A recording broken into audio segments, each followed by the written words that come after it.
bu ñu ñëwee ci choix bi yàlla dafa dogal lii na ngeen ko jàpp te journaliste yëpp jàpp parce que ñi bëgg a yàq dañuy jàpp ni Bara Gaye dafa nekkoon ci benn liste nekkuma ren ci benn liste te man maa décidé woon bañ a candidat parce que caaxaan baaxul dama xam ni aussi nit du weddi boppam. On ne peut pas travailler avec le président Ousmane Sonko dans le Yewwi pendant 3 ans ñëw ma bëgg a nekk ci liste dissidente boo xamante ni su ma demee dama war a contrecarrer li nga xamante ni mooy sa vision à l'Assemblée nationale. ma décider bañ a bokk ci liste Pastef mais décider aussi bañ a bokk ci li nga xamante ni mooy beneen liste bu war a jàkkaarloog liste Pastef toog jàpp sama ñam dem voyage di lijjanti sumay partenaire monsieur le directeur général du port les JOJ nga xamante ni Sénégal moo ko war a organiser en 2026 Yeumbeul Sud am ci ñetti partenaires communes yu nekk banlieue parisienne am ci aussi ay ONG yu ci mel ni Yuré ak li nga xamante ni moom mooy association bu ñoom Mokobe muy Access ñu war a ànd ak ñoom liggéey ci benn village olympique fii ci Yeumbeul Sud en 2026 loolu moo ma yóbbu woon Paris mais bi ma fa demee jour bi président Ousmane Sonko ànd ak Waly mi ak Déthié Fall di jógee Koungheul di ñëw Kaffrine je reçois un appel du président Ousmane Sonko ñuy wax muy dagg ñuy wax muy dagg mu ne ma Bara dinaa la rappeler le mardi 5 novembre il me rappelle pour me rappeler samay responsabilité en tant que jeune pour me rappeler samay responsabilité en tant que élu local pour me rappeler samay responsabilité en tant que républicain et patriote en me demandant de rentrer pour jàpp ci li nga xamante ni moom mooy liggéey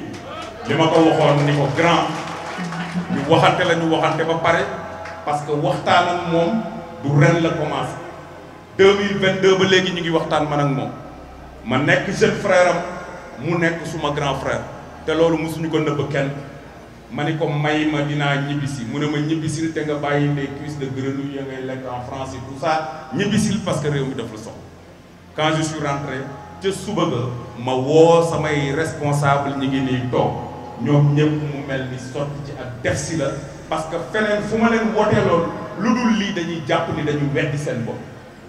loolu moo tax nous avons décidé aujourd'hui de voter la liste Pastef et sans condition.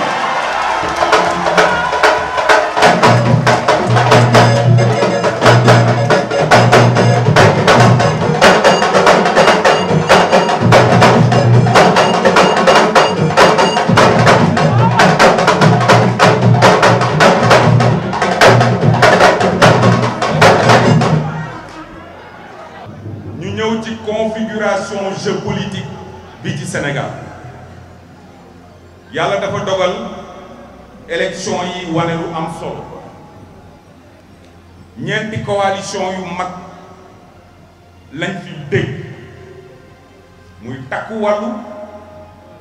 nga xamante ni waa PDS ñoo ci ànd ak waa Macky Sall muy jàmm ak njariñ nga xamante ni Amadou Ba mi àndoon ak Macky Sall pendant fukki at ak ñaar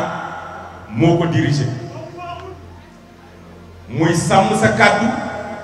nga xamante ni opposition bi ñu ci bari ñoom ñoo dajaroo à travers benn plateforme générationnelle ànd ci am na ñeenteel bi muy la liste Pastef dirigée par le premier ministre Ousmane Sonko. su ñu defee jàngat bi fii ci Kër Massar amuñu liste sàmm sa kàddu liste takku wàllu moo fi nekk ak listu jàmm ak njariñ ay la yéwén nit ki du la jàpp tëj la kaso nga combattre ko pendant 12 ans durant may combattre président Macky Sall mu jàpp ma dugal kaso ma génn teewul ma nekk maire muy dem ci élection lu ne mu dat gouvernement Souleymane Ndéné Ndiaye bi ma bokkoon 43 ministres de la République ñëpp fekki ko ba mu des ñett te ñett ñooñu ci laa bokk nga combattre ko pendant 12 ans war a tey ñëw ñu ne la demal nga voté listam maa bañ duma ko def.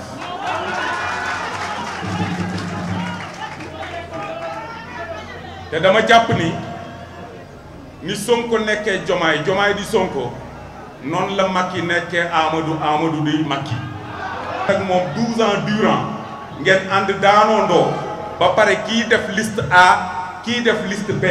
nga ni doo jàppale liste A waaye mën nga jàppale liste B mënuma voter liste Jàmm ak Njariñ.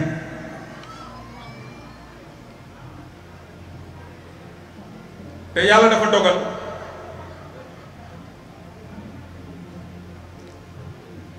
bi ñuy campagne nekk ci Yewwi Askan Wi ku ne xam ne cër bi nga xamante ni président Ousmane Sonko jox na ma ko lu mu xat-xat-xat du élection locale du élection législative donte dugg na yëmbal soog a génnaat. Je vous donne l'exemple des élections législatives daf ma woo ni ma Bara mu ne ma suba damay génn Dakar mais dama xamul ndax dinaa duggaat Dakar wala déet bàyyil ma précipité benn ñëw ci seen département bi en attendant suba ñu soog a dem fi nga xamante ni moom mooy Thiès. bi mu ñëwee ba yëmbal mbooloo mi bari ñu jaar yëmbal nord mbooloo mi bari ñu jaar Malika fekk 1h du matin di jot mu ne Bara mënatuma continuer ma ni ko waaye da nga am sa rakk di suma rakk di Mohamed Bilal Diatta nekk Kër Massar nord Kër Massar sud ak sa beneen rakk nekk Kër Massar nord ñooñu mënuloo fa bañ a jaar mu ne ma dinaa xam nu may waxante ak ñoom woo leen téléphone ma woo leen téléphone ñu ñëw mu ne leen kaay leen koj ma Malika dootuma mën a yegsi ci yéen ñoom it ñu am compréhension te boobu man bokkuma Pastef mu defal ma loo xamante ni defalu ko candidat wu Pastef ku ma fonk la man it ma delloo ko kémte laay sama kàttan ku ne xam na taxawaay bi nga xamante ni taxaw naa ko bi nga xamante ni nit ñi ñu ngi koy sonal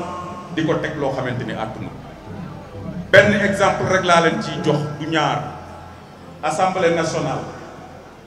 fu ma mës a waxee te contexte bi laaj ko ni ma ko war a défendre naa ko ba ci bu mujj bi nga xamante ni mooy sama dernière communication monsieur l'honorable député moo doon waa après bàyyi leen seen caaxaan yi ngeen nekkee on ne peut pas être plus royaliste que le roi. Diomaye Sonko moo ko joxoñ ñu dem élection ñu tànn leen fal leen avec 54% des voix on ne peut pas être plus royaliste que le roi ñii lañu fal ñoom ñoo war a doxal seen vision. On n'a pas le droit ci loo xamante ni musula xew ci Senghor xewul ci Abdou Diouf xewul ci Abdoulaye Wade xewul ci Macky Sall ñu bëgg a ñëw ni dañ koy xewal ci Diomaye mooy lan jox nit